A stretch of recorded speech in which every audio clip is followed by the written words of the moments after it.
my screen. Let me see.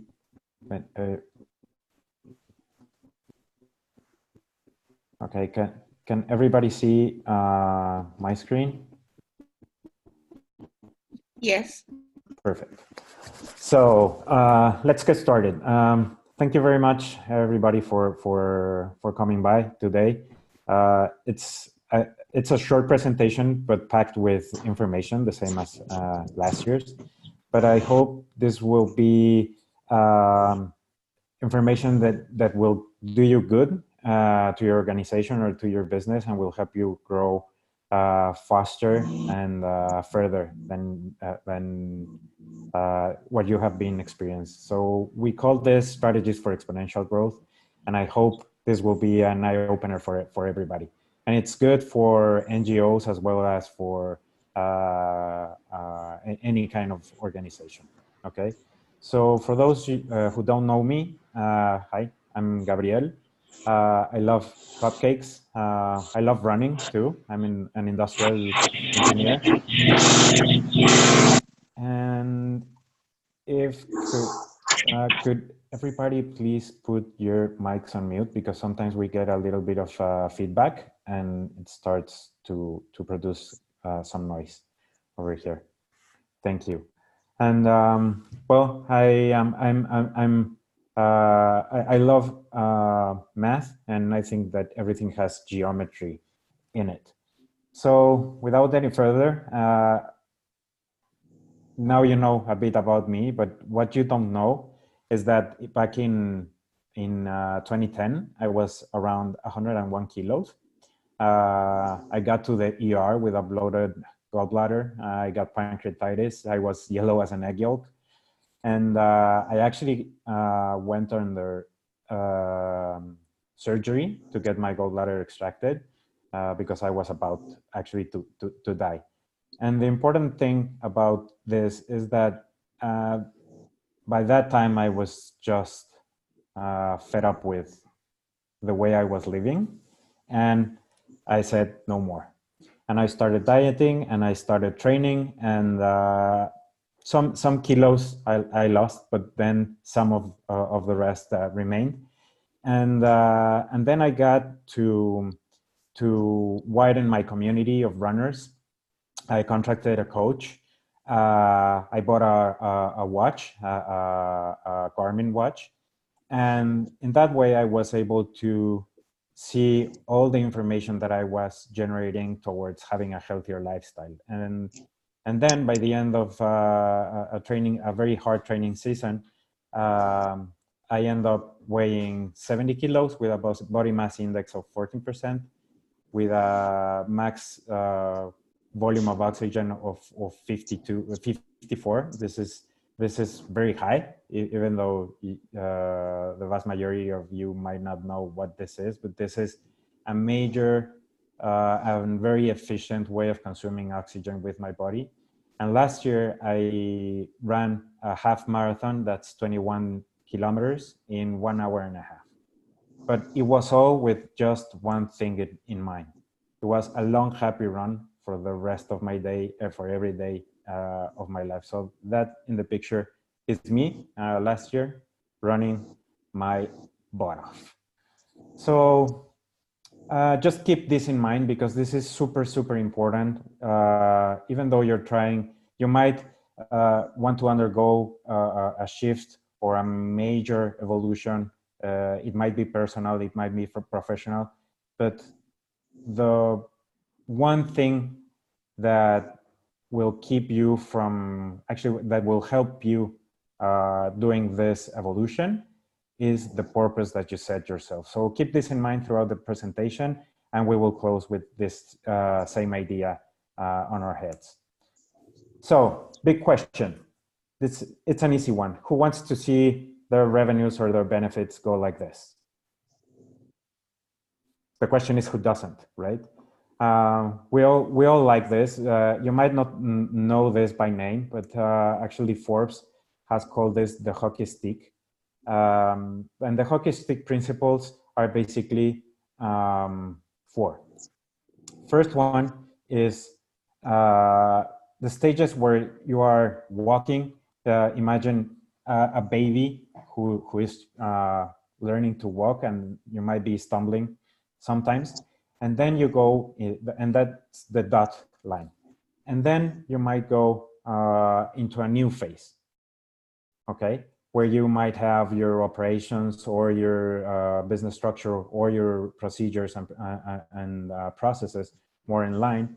And then you go to a point where you start struggling with what you're doing, and you still don't see a way you could be growing in a faster, more compelling way. And after you go the inflection point, then you go into a surge in growth. But something happens in the inflection point, and this is what we're going to talk about today. Okay, technology is actually changing the world, and what we say now about technology is that it might be producing some uncharted results, but it might also need some digital transformation, which in essence means a cultural transformation. And this is something that's been happening through millennia of history. But if you have heard about the Moore's law, it says that the power of process, or the power by which processors within computers are processing information, it doubles every 22 months. So we got until a point in human history where our capacity and capabilities of processing information produces this hockey stick phenomena, as you can see in the graph. Okay, so for example, in the early 1900s, if you would see the picture on your left, this is Fifth Avenue. So try to spot the automobile. Everything else is being pulled by horses. Okay, but if you see the same picture 13 years later, then try to spot the horse. Okay, this is what technology does. Okay, and this is where we are right now. And there's kind of a deception between linear and exponential growth. At first, you might be interested in investing in some new technologies, or you might be accustomed with 1% year growth or 10% year growth. But there comes a time when we see things stalling a little bit. Okay, so this is where we're at. And what happens with linear growth, and this is the way we're accustomed on, sorry, Siri just took off, strangely, okay. What happens with linear growth is that this is the way we're accustomed on doing strategic planning, and this is the way we're used to on planning our resources and future growth. So what happens with linear growth is that if we set ourselves to walk, for example, 30 steps, we go by 1, then 2, then 3, and suppose we advance 1 meter at a time with each step, then by the end of 30 steps, we would have walked 30 steps, okay? This is a linear way of growing. But what would happen if we turn this into an exponential growth? This is what happens. This is an exponential graph, okay? So we take one first step, we advance 1 meter.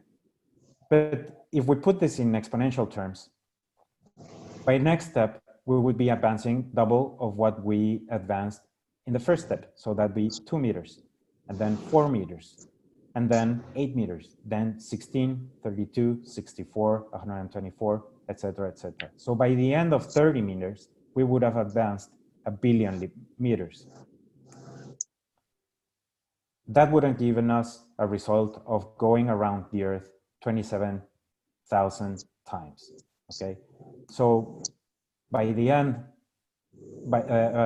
in the last step, we would have advanced 96% of what we advanced in total, okay? This is what exponential technologies and exponential growth does. So how are we gonna tap into this huge potential?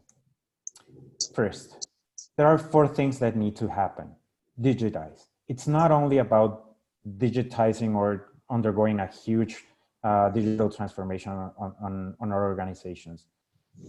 First, the digitization, it's more like what Tesla is doing. Actually, Tesla is much more like an app than it is a car.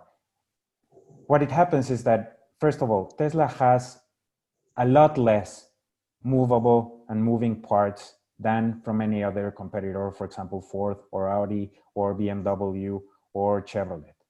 So it is considered more than an app than it is considered a car. So this is putting all of the features that a car has into a digital way into a digital way that the car is supposed to function. So if we need to upload information, it can be done from the panel in the center. If we need to upgrade, or if we need to actualize all the systems, we can do so remotely. So this is what Tesla does, for example. Then comes the disruption. Actually, the disruption is super interesting because society is not ready. When life started and when Homo sapiens first put their foot on Earth, they were used to a way of living that was completely local and linear. But as globalization and endeavors in this kind of society started going further, then more cultures started mixing each other. So the way we live right now is completely exponential and global. And human brain is actually not ready for this. For example, the amygdala, the part of your brain that is responsible for processing feelings and emotions, is actually not ready, because when you were born, everything is new, okay? And in a certain way, it all comes normal or ordinary. But when you're from 15 to 35, everything that's invented during that period of time, it's completely wowing. But afterwards, technology still evolves. But the only thing that doesn't evolve is your brain and is your amygdala. So everything becomes kind of strange, and your frustration tolerance and the frustration that you feel for accepting and processing all this new information just blocks it out. And this is the same mechanism that goes into organizations, sorry, into organizations that go against evolution and innovation. This is what we call the organizational system of putting innovation out, because the common thing to do or to think here is the way we've done things in the past goes against any new knowledge and any new practices that will help us grow. So this is seen as an external or risk or an external threat, okay? So remember Kodak, okay? I think this is one of the most common business cases of what we're talking about today. So Kodak was the major player in the market for cameras and film, okay? And then what happened? It went bankruptcy. The business model of Kodak back then was one of scarcity. It was, what I mean about this is that there was a scarcity of number of cameras being sold or of number of films being sold. And for example, if you went to a retailer and try to buy 35 millimeter film and there wasn't any, you needed to move to another retailer, okay? So this is what we call a scarcity business model. And then the digital camera comes up. It's invented, and actually it was invented by one of the engineers working at Kodak. But this same belief of considering innovation as an external threat put this idea away, and they said this would never happen, but it happened. And when a scarcity model, business model, is completely, has completely been expired. Technology, what it does is it shifts the business model from scarcity into abundance. So what I mean by this is that, for example, with a 35 millimeter film, you could only take 28 pictures. But how many pictures can you take with your mobile phone today? So our problem shifts from producing only 28 pictures into managing all the images that we get or that we have within our mobile phone. So this is how a scarcity business model shift into an abundance business model. Okay, and this is what technology has helped do with, for example, imagery. Okay.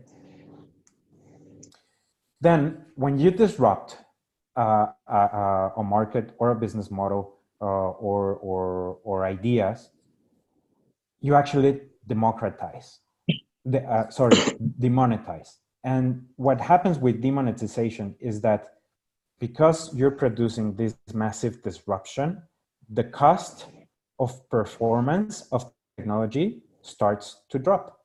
So you have all seen, for example, the Google car that goes around with the camera that's been spinning, and then it goes taking a lot of pictures, and they put it into the cloud, and then it builds actually Google Maps. And that's one of the technologies that's powering apps that like Waze today.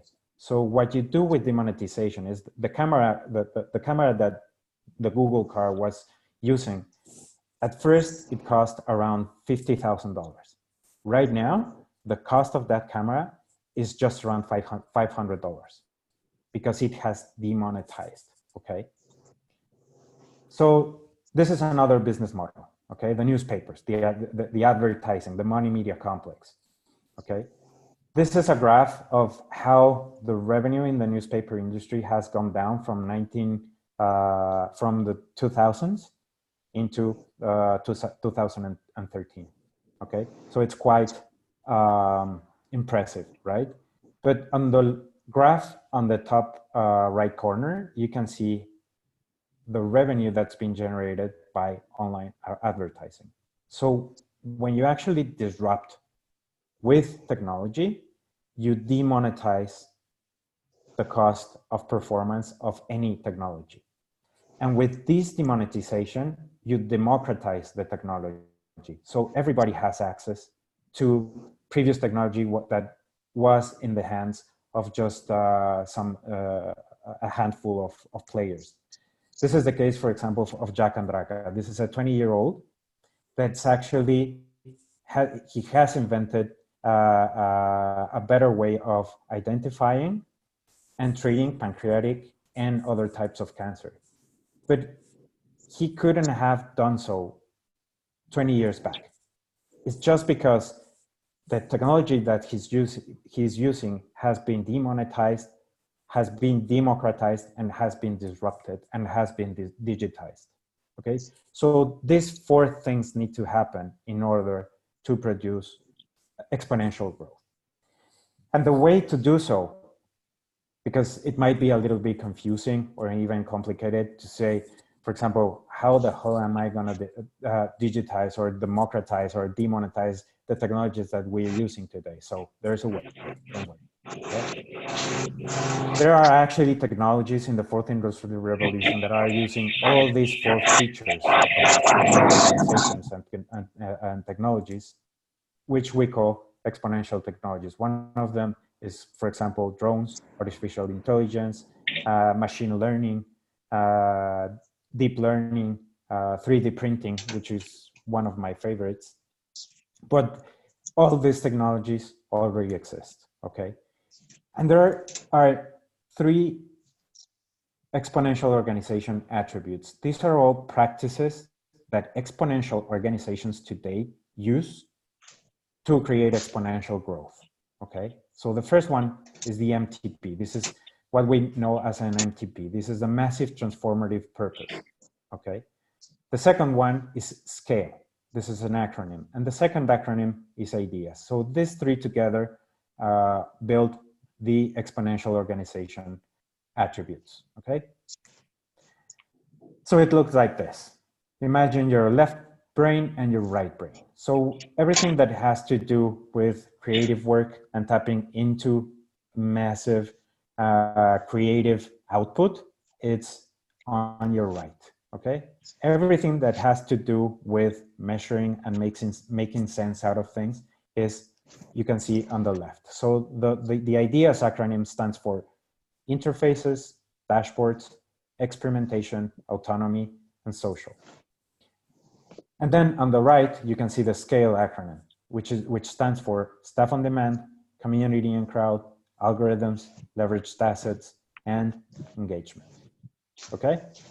So breathe in, because we're gonna dive quickly into each one of this, and I'm gonna just stop in one or two to explain it a little bit deeper, okay? So, staff on demand. This is something that Uber does very, very good, okay? This is, rather than owning employees, exponential organizations leverage external talent, okay? And actually what Uber does, even though it might not, every driver might not be the car owner, but what Uber does is it uses drivership, as they call it, as a human resource asset to drive all the cars that built up the platform, okay? Then we have community and crowd, okay? So communities is a very powerful way to tapping into massive growth, okay? This is how groups of people are passionate about your service, your product, your purpose, your culture, and they actually help you grow. This is something that TEDx has done. For example, TEDx is one of the biggest broadcasting empires out there, and it happens that the way, in a way that it's organized and it's produced by local communities. Okay. In other way, for example, Fox News or CBS or Disney Channel, for example, to make all their broadcasts and to deliver all the entertainment they do, they have to spend a lot on production. They have to spend a lot of on local venues. They have to spend a lot in technology. But TEDx, what they do is they run independent talks all around the world. So this is a platform supported by the actual community. Another example, for example, is Kickstarter.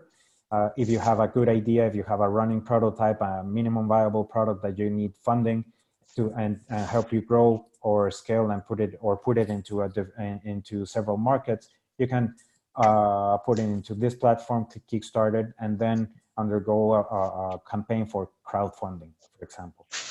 Okay. Another one is algorithms. So algorithms, an algorithm is a certain set of instructions for processing or delivering a certain output. So this is a combination of ones and zeros. This is all the programming that, for example, Airbnb or Netflix uses. Actually, Netflix is a very good example of this. It runs an algorithm based on all the information that you are put in as movie or documentaries or show selection. So what Netflix algorithm does is that, for example, I love documentaries that has to do with sci-fi, nature, and socials and humanities, for example. So Netflix knows that whenever I log in, they should go back into their database and suggest a new set of shows that I could see, movies or documentaries. So it's all based on algorithms. The same way Google does when running search engine optimization or search engine marketing. Then there's the leveraged assets, okay? So a leveraged asset is how you make money helping others make money out of their assets. So you're a platform that's helping others do their own business. And this is a way this is the way Airbnb operates. So for example, you own this beautiful villa with a pool in Bali, but you actually don't use it for 2/3 of the year. So you put it on Airbnb, and what Airbnb does is it promotes and commercializes your space. It will help you earn a rent, and they will get a 10% out of the rent that you're making. Okay, so their business model is taking a percentage of the time that they're helping you to rent your property out. Okay, and then the engagement. So engagement is specifically for how you use digital reputation to incentivize use. Okay, this is something that also Uber does and Uber does, and the X Prize. So, for example, this is where a lot of technologies and algorithms that use gamification get into enriching the business model. Okay. So we have gone into the internal part, or how to make sense of things with the SCALE acronym, and then it comes the IDEAS acronym. Okay, so how do we use interfaces? Okay, Uber also does this. Apple has produced incredible interfaces, and this is like Bill Gates used to say, when you own the interface, then you can own the marketplace. Okay, and what Uber does is it uses the interface, the mobile phone, to communicate with their community, their crowd, their drivers, and their customers. Okay, so how would you use interfaces to engage with your markets and your for example, staff on demand? Okay. Dashboards. This is a super important one. Sometimes when we have a startup, we're not used to track all the information that we are generating or that the market or our customers are generating. So dashboards is super important because it gives you a visual representation of all the information that's in hand to make better decisions. Okay. Experimentation. This is my favorite one because what it does is it helps you set a series of hypotheses and prove them right or prove them wrong in order to get the best fit out of your business model, your product, and it will help you create it will help you create a product or a service that has an actual problem behind it, and that it will give you critical mass over solving a specific need from which you will generate a revenue. Okay, and it's all about learning. Okay, this is super important. If you don't learn about your business, and specifically if with these learnings you don't shift either your business model or your product or your service, we're not going to get anywhere. We're not going to achieve this exponential growth. And the way and the reason because the reason why this is one of my favorites is because it's super fun to experiment, because it actually, if you don't experiment, your business plan is going to look just like this. Okay, and it's going to look like this very quickly. Okay, so next I'm going to show you like a little template, and this is public from I don't know if you know the business model canvas. They created also this template. The company is called Strategizer, created by Alex Osterwalder, and this is a test card. So on the top, for an experiment, you will set a name. Okay, you would set a deadline. You get to say who's responsible for it, and you would get to identify the duration of the experiment. Sometimes when the experiment is really easy, first of all, it might not make sense to run an experiment if it's very easy. But when you get to run an experiment, just set a time when you're kicking this off and when you're stopping the actual experiment. So for example, will it last for at least 8 weeks? Will it last for 16 weeks, for 3 months, for 4 months, maybe half a year? So have a time frame set, which is really, really clear. Because within that time frame, you will try to set at least for a hypothesis. So the first one is, we believe that if that customer segment cares about, for example, not having a way of renting a property that he or she doesn't use, they struggle with the problem of having their actual property rented, okay? So step 2, the test, is to verify that we will, for example, at least talk to 50 customers and give those who struggle with not being able to rent their property with a solution, okay? So we will verify that at least a certain number of users are struggling with that problem.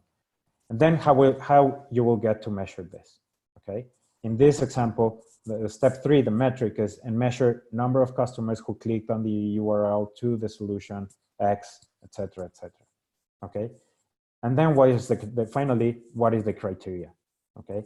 If we are right, we are right if at least we get validation from 25 customers. In this specific experiment, it was about a website, for example, a landing page that would get customers into buying an online service. Okay, you can download this very template at the URL that I'm providing on the right. If you would want to read, for example, further into testing and experiments, there's a super book called Growth Hacking. I really recommend it. It's really, really good because growth hacking has a certain set of experiments and tools and mechanisms to run this kind of tests. And in the end, you will find out that growth hacking is not just about putting on the internet landing pages or doing A/B tests with your website, but it's also a way on how to work as a team and how to put back into the development of products or services all the information that you have in really short periods of time. So it's really, really interesting.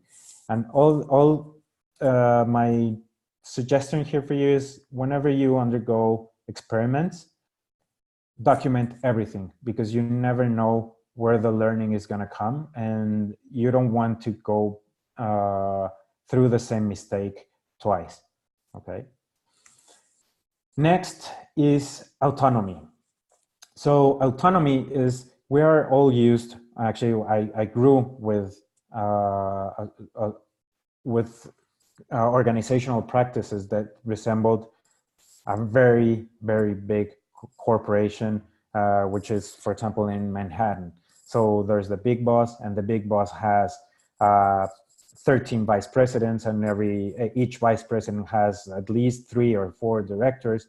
So in the end, the organization starts looking super, super big. It starts resembling a mammoth, and it's super hard to shift the organization to where we want to go to produce exponential growth. So what autonomy is all about is how you will structure teams and give them autonomy. This is something that Zappos.com does really, really good.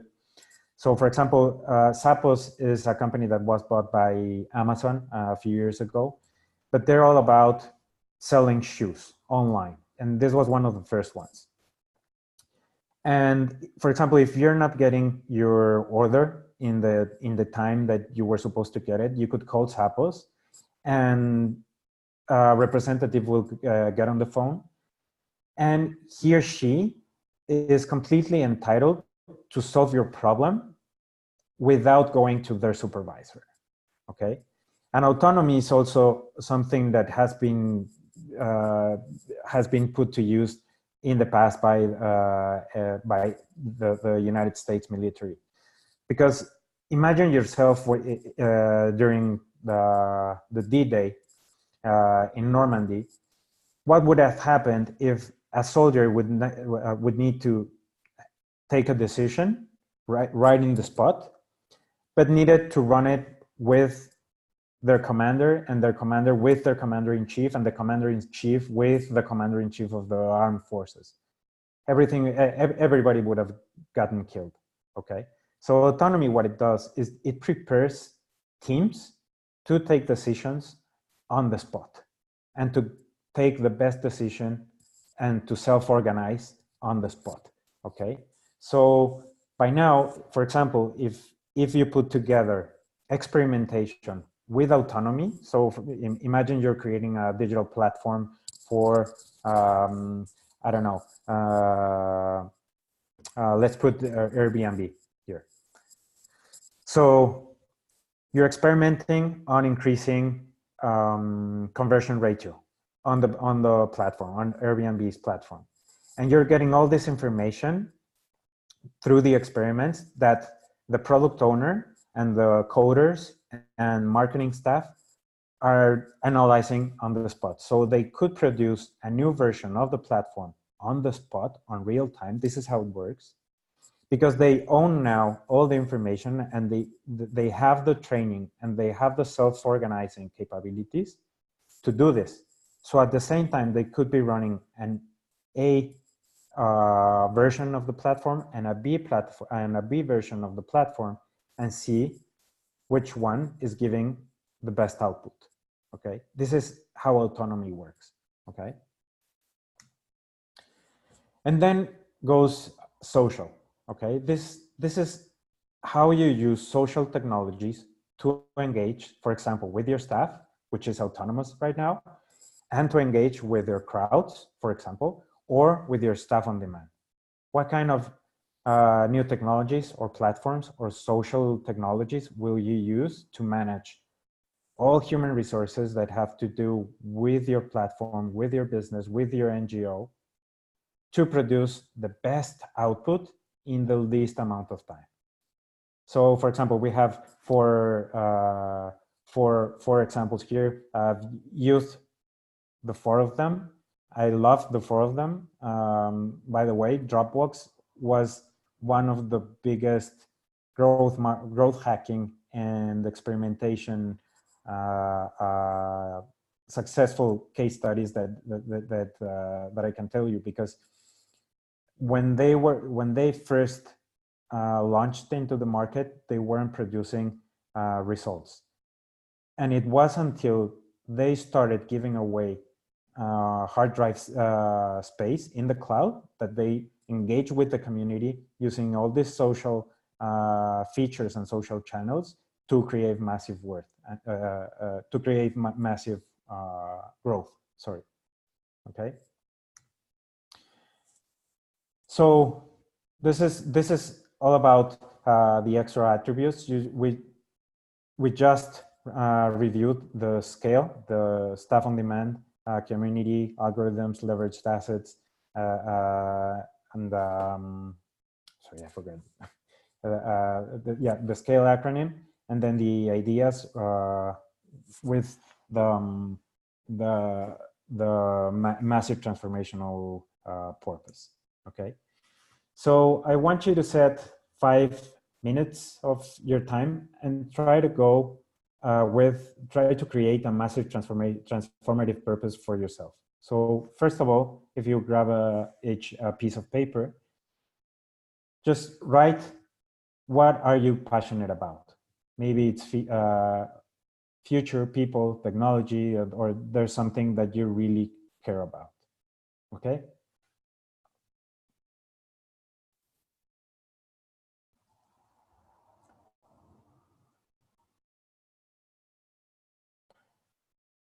So next, write, what are you good at? Are you very creative? Are you very good at putting numbers together or doing some quick analysis with just a few numbers? Are you good at simplifying or listening, or maybe teaching?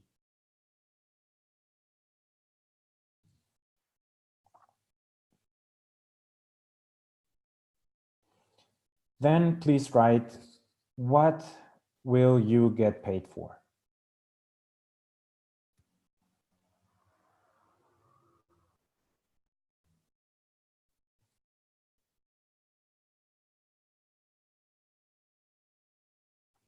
And last but not least, what does the world need from me?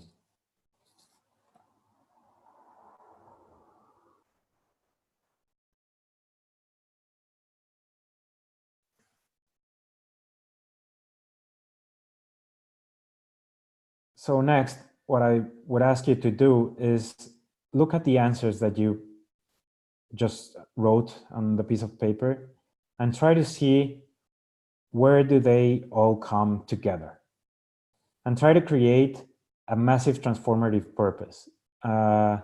Just two set of rules for creating a massive transformative purpose. It has to be short enough. It doesn't have to be a huge essay. So it has to be short. And the other one, even my grandmother would understand it. So try to follow those two rules. First one has to be short, and the other one is it has to, my grandmother has to understand it.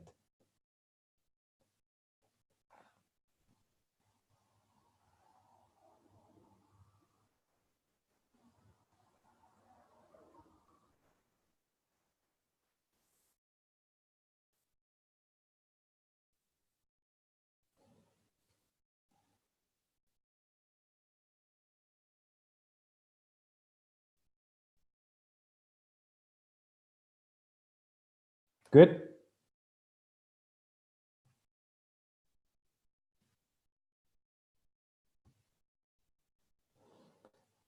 Does someone want to share their MTP or massive transformative purpose?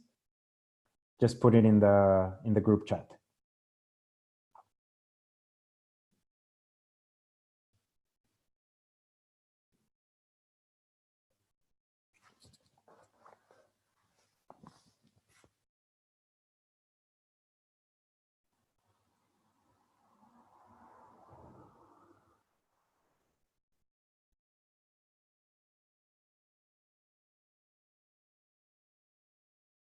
Good. So we're actually moving.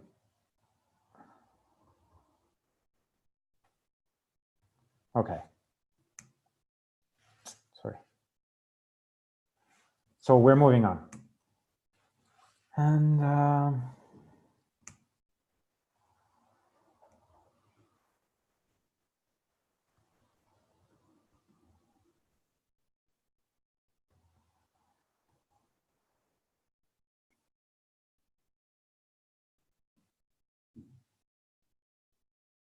good. Okay.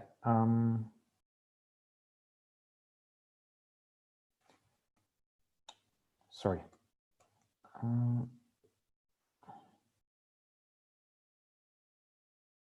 Oops.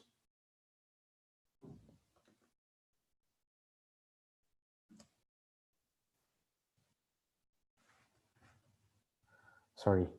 I just I did something. Okay. So this is it for the presentation. I'll be open for any questions. All this information has been created and worked with the OpenXO organization, which is an organization built and founded by the creators of SpaceX Singularity Program and the writers of Exponential Organizations book. So this is a huge community. It's an open community that it actually helps people like us to get to know all these attributes that I just talked about. So go join them. They have a foundational course which is completely free. If anybody wants to become a consultant or an exponential coach, you can do so. They have a certification, and they are right now on the verge of producing massive results. For example, for the community of Bogota, they have worked with Procter and Gamble. They are working with governments. They have created their own cryptocurrency. And right now, the core group is being divided to get all this organization into actual communities within countries. And it's super interesting what they're building over there. So if you want to join, I just embedded here a link for you to follow. If you want to follow me on LinkedIn, here's also a link. And I'm completely open for questions right now for whoever wants to make them. So thank you very much. Oh, sorry. And also, I'm including on the slides, Afia, this is for the presentation that we're going to share with them, the Exponential organization canvas for anybody that would like to follow and use it as a guideline for creating some shifts in their organization. My first advice is to create or build a massive transformative purpose with their team. And second of all, choose from 2 to 4 attributes, no more, because otherwise it would just become a lot to them. So try to identify the attributes that that you actually need the most right now, and yeah, that would actually be my general advice. And here's a short description as a summary of the extra attributes. So if you would like to go with questions, I'm here for you. Great. Thank you so much, Gabriel. Thank you. I will share the presentation with everyone. I'm sure everyone will want to go over again and Yeah. reread. Yes, so I'll share the presentation later on. But if you have any questions right now, you can ask before we close.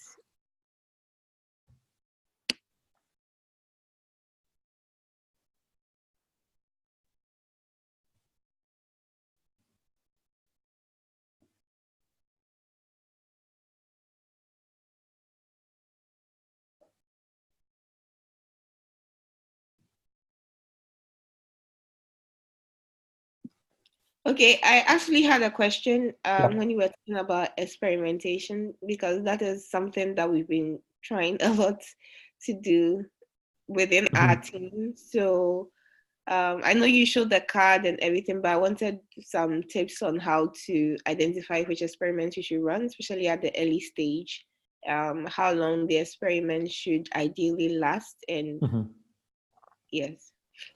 So there are a lot of experiments, and most of them you can run really quickly with actual users from the platform. So the first thing you could do is, for example, create a mockup of your platform and present it digitally to users, and to see, for example, what they think visually of what kind of the information that's being presented to them. You can create, for example, a PowerPoint presentation, and you give them a mouse. For example, in each button that you put, if you're creating a mock-up of your platform, each button should be designed as a hyperlink. So you would get to see from a user which button are they pressing first, or what kind of information are they searching at, and have them talk through their experience and record them. So that's a way you could get information in real time, and do this on a room while you're filming and recording the session. So you can have another room, a programmer or a coder, UX or UI designer, and the community manager, for example. So they take real time all the insights that are being generated from a certain user. So that's a pretty quick experience that you could get to run. There are another ones if you need, for example, to see the real engagement of the Bridge for Billions platform. You would need to have pixel programmed in each page, in each button, for each of the links to produce data, and then have the programmers and the UX UI designers read through all this data and to see where the engagement falls down. For example, that's another experiment. And this experiment could be set to last for at least 2 months, from 2 to 3 months, to have this, a certain amount of data which is reliable and statistically significant, for example. Okay, great. That is actually very helpful. Thank you.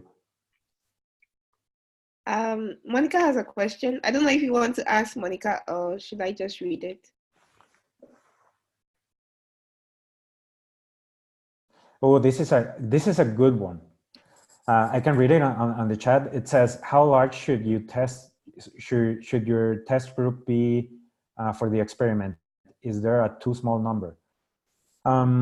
This is a very good question. I think that we are kind of biased towards having qualitative and quantitative information tested. And this is a very common way of testing things in the 90s. So we're used to having all this information, all this statistical information, just to make sense out of information, or maybe a set of users or customer segments. When we're talking about, for example, prototype or minimum viable product testing, actually there is no difference, statistically speaking, between having 5 or 6 customers giving data, qualitative data out of a certain product, or 100.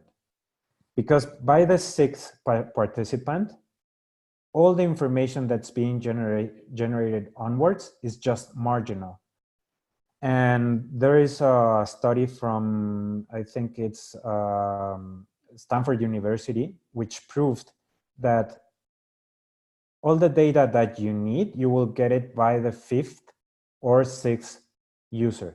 This is, statistically speaking, you will get around 75% of the data that's going to be useful to work with by the 6th user, because all the information that you will get from the 7th user and onwards, it would be just that its impact would be marginal, and it would be redundant from the first 6 users. Okay, Monica, did I answer your question?